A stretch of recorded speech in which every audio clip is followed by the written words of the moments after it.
my darlings. This is your fairy godmother. I know how much you love bedtime stories. So here I am with another story just for you. Enjoy!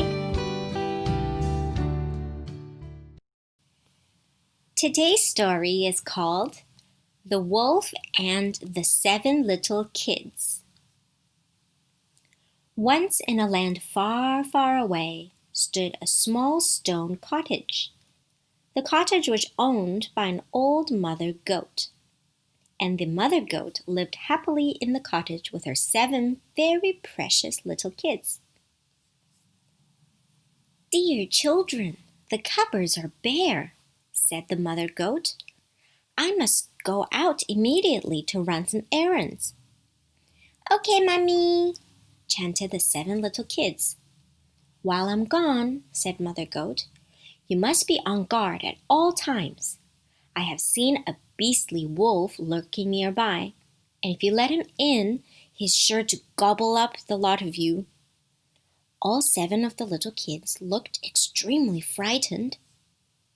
"You will be fine, my darlings," said the Mother Goat. "The wolf may well try to trick you with a disguise, but don't be fooled.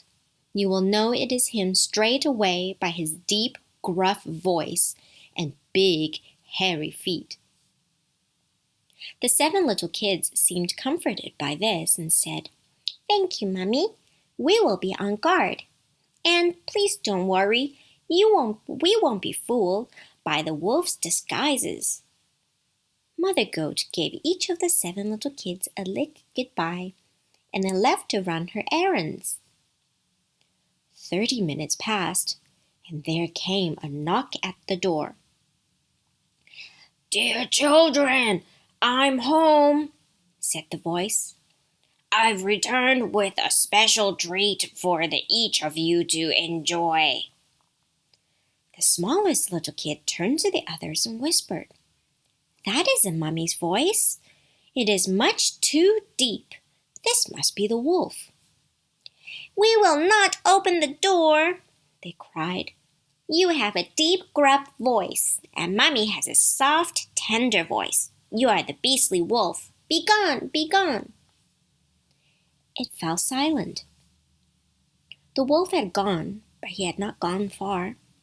In fact, the wolf had dashed off to the local shop and bought himself a large lump of chalk. I know what you're thinking. How bizarre. Well, yes, but you see, the wolf swallowed the lump of chalk, which made his voice soft and tender, just like the voice of Mother Goat. The wolf then returned to the cottage, knocked on the door, and said again, "Oh, dear children, I'm home. I've returned with a special treat for each of you to enjoy." This time the wolf sounded just like Mother Goat. "Mummy's back!" shouted the smallest kid. "Wait!" cried another. "Look under the door. Those feet are much too big and hairy to be Mummy's feet. This must be the wolf." "We will not open the door," they bleated. "You have horrible, hairy wolf's feet, and Mommy has lovely goat's feet. You are the beastly wolf. Be gone, be gone." It fell silent again. This time the wolf had gone to find a baker. But why on earth would the wolf want a baker? Well, you see, the wolf told the baker that he had sore feet and asked the baker to wrap his paws in dough. The baker, who found this a very strange request, but didn't want to cause any trouble, happily obliged. The wolf, whose feet were now white and sticky from the dough, went to find a woodman. You can imagine the woodman's surprise when a sticky-footed wolf turned up and asked politely, "Please, may I have a bag of wood shavings?" The miller, again not wanting to cause a scene, agreed. The wolf took the bag of wood shavings and poured them into a neat mound on the ground.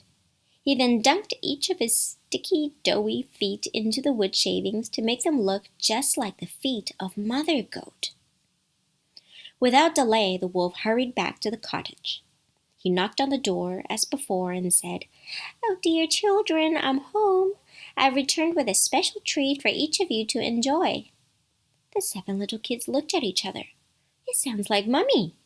"Yes, it does," said another. Peered under the door. "And the feet are white like Mummy's, too." "It must be Mummy!" They all cried and opened the door. Well, this, I can tell you, was a big mistake. The wolf pounced through the front door and chaos ensued. The 7 terrified kids scattered in an attempt to get away from the wolf. One hid under the chair. The second climbed into a bed. The third jumped into the oven. Number 4, 5, and 6 all jammed themselves like sardines into a cupboard, and the 7th climbed inside a large grandfather clock. Alas, the wolf sniffed each of them out one by one, and in a single giant bite, gobbled each of them up.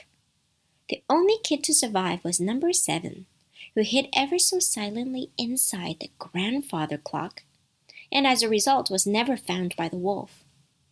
The wolf, now with an exceedingly full belly, waddled into the nearby forest and fell asleep next to an old tree stump. Mother Goat arrived home shortly after. What an awful sight! A broken table and smashed chairs, shattered dishes lying everywhere, her carefully hand-sewn bedspread strewn across the floor, ripped pillows spilling great clumps of feathers, and not a single little kid in sight. As she wept, there came a cry from within the grandfather clock. "Mummy, Mummy!" shouted the 7th little kid. Mother Goat ran over to the clock, opened the door, and said, "Oh, my child, my precious child, what has happened? And where are all your brothers and sisters?" "The beastly wolf, Mummy!" cried the kid. "He ate them up." Mother Goat let out a blood-curdling yell. Then the room fell silent. Mother Goat started to pace up and down the room. A few moments passed, and then she spoke. "We must find that wretched wolf," she said. "Look, dear, here are his footprints on the ground. We shall follow these until we find the beast." Mother Goat and the little kid followed the wolf's tracks until they reached the opening in the forest where the wolf lay sleeping. Mother Goat peered at the wolf's stomach closely. It was moving. Something was wriggling and struggling inside the wolf's big, bulging belly.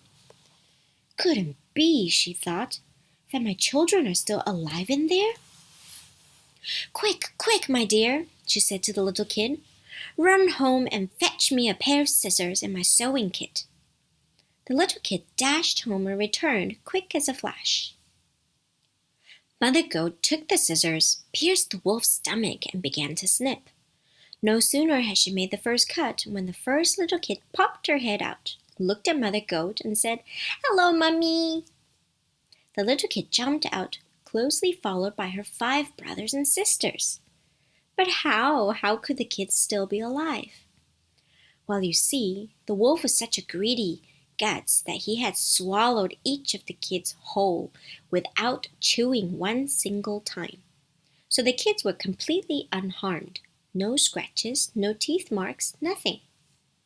The 7 kids and Mother Goat all huddled into a warm embrace, so happy to be safely reunited. But this was not the end of the story, for the wolf was still asleep, and if he woke to an empty belly, he would know what had happened. So Mother Goat came up with a plan.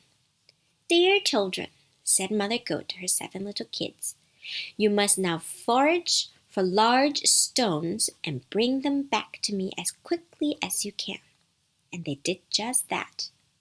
The very large stones now lay on the ground next to the wolf.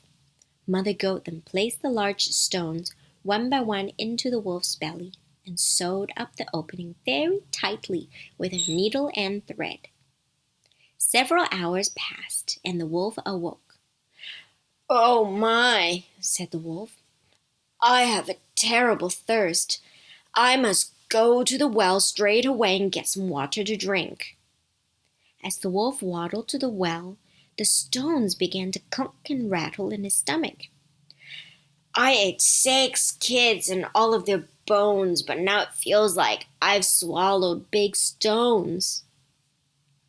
The wolf arrived at the well. He bent over to get a pail of water, but the weight of the heavy stones in his stomach was too much. The wolf overbalanced, toppled into the well, and was never seen again.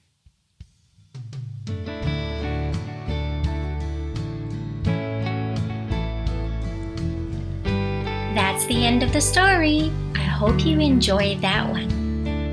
Now it's time to say goodnight. I hope you have a wonderful sleep. Bye.